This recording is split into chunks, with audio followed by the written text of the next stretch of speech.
조금이라도 희망과 또 미래에 비전을 줄 수 있는 그런 정치를 하고 싶습니다. 서울 강남을의 국민의힘 박진 의원입니다.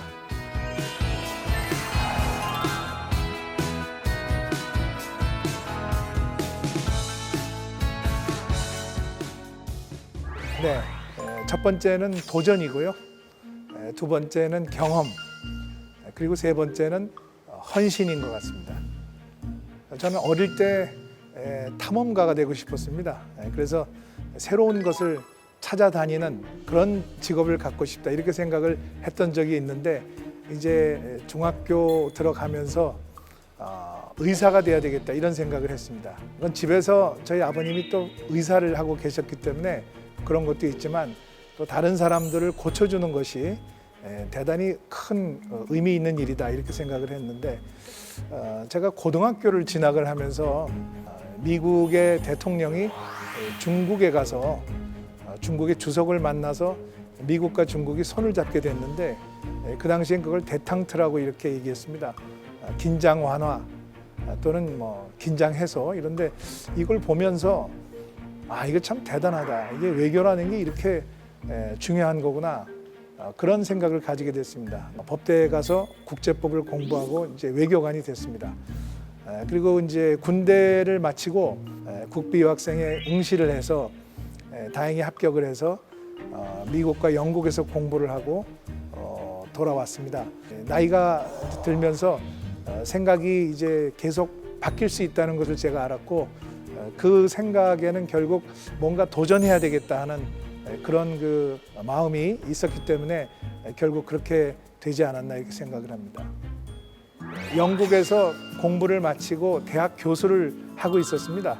3년 동안 정치학을 가르치고 있었는데 93년 3월에 저한테 영국으로 전화 연락이 왔습니다. 청와대에서 10년 공부했으면 나라 위해서 일해야죠. 이렇게 질문을 저한테 하시는데 저도 모르게 네 하고 대답했습니다.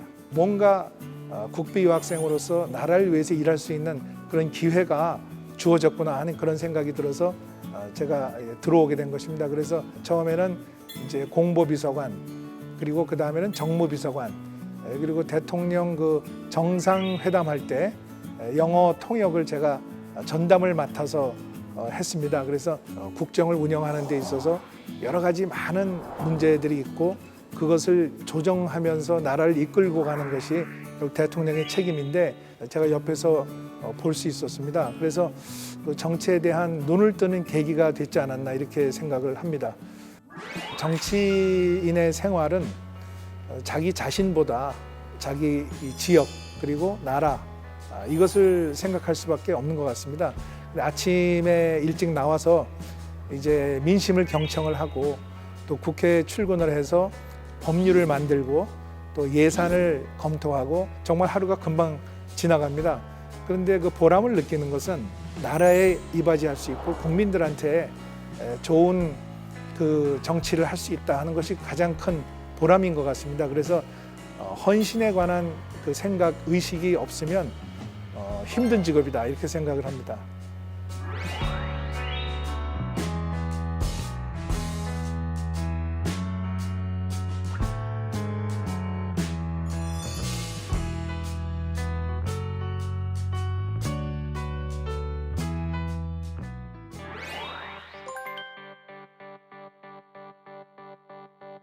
우선 가장 중요한 것이 이제 공정 아닌가 싶습니다. 법 앞에 평등해야 되고 민주주의 사회에서 모든 국민들이 차별받지 않아야 되는데 어떤 그 사회적 배경이나 또는 이런 그 환경으로 인해서 그런 차별이나 불공정이 생긴다면 사회적인 문제로 남기 때문에 우리가 앞으로 좋은 민주주의를 한국에서 만들기 위해서는 이런 공정의 철학과 공정의 질서가 확립이 돼야 되겠다 이렇게 생각을 합니다.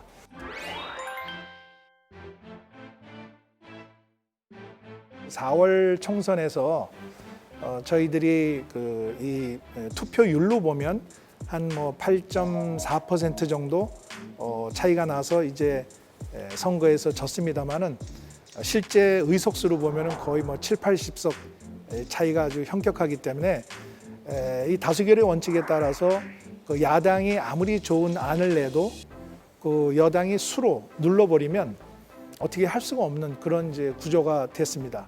여야 간에 서로 경청하고 상생의 정치가 되어야 소수의 목소리가 반영될 수 있는 건전한 민주주의가 가능하다.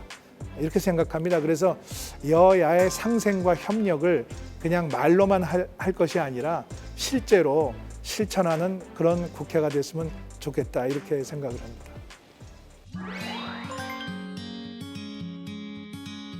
저희 지역은 위에서는 삼성역에서 금융벤처 캐피탈이 내려오고 아래에서는 판교에서 혁신기술이 올라와서 만나는 지점이 바로 저희 강남 을 지역입니다. 그래서 저는 그 지역을 그 디지털 밸리로 만들겠다 하는 공약을 세웠습니다.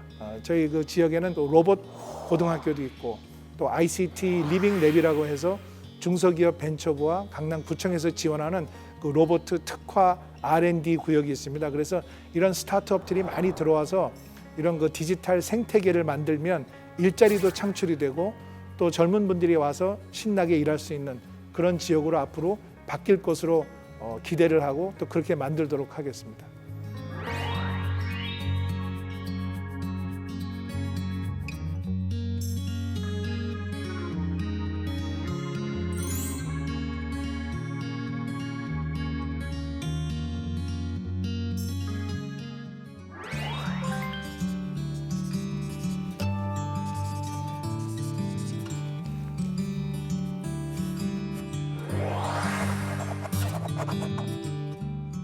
편안한 대한민국은 우선 국민들이 편하고 밤에 걱정 없이 발 뻗고 주무실 수 있고 코로나의 이런 그 위협으로부터 안전할 수 있는 건강할 수 있는 그런 대한민국이 꼭 돼야 되겠다.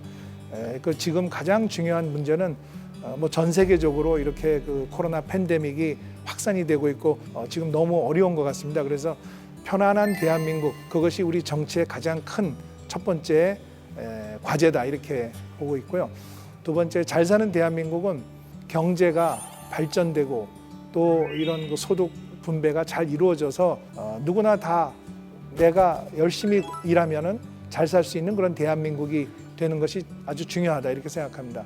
세 번째 당당한 대한민국은 우리가 비록 나라는 작지만 그리고 중국이나 일본 같은 나라 사이에 끼어 있지만 민주주의와 시장 경제 또 인권, 법치주의 이런 그 핵심 가치를 지향하는 나라로서 세계의 성공한 나라의 그런 모범 케이스로 모델이 되고 있는 그런 나라입니다. 그런 것을 바탕으로 해서 우리가 세계에 기여하고 세계로 국익이 뻗쳐나갈 수 있는 그런 당당하고 존경받는 나라, 그런 나라를 만들고 싶습니다.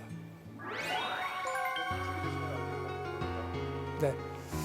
코로나 팬데믹으로 미래가 안 보이는 어두운 터널을 지나고 있습니다. 그러나 우리 대한민국은 과거에도 그랬지만 모든 국난과 위기를 슬기롭게 극복한 역사를 가지고 있습니다. 이번에도 우리 국민들이 단합하고 또 정치가 상생과 협력을 통해서 이 어려움을 빨리 극복하고 새로운 미래의 희망과 꿈을 가질 수 있는 그런 나라를 반드시 만들어야 되겠습니다. 편안한 대한민국, 또 잘 사는 대한민국, 그리고 당당한 대한민국 반드시 만들어 나가겠습니다.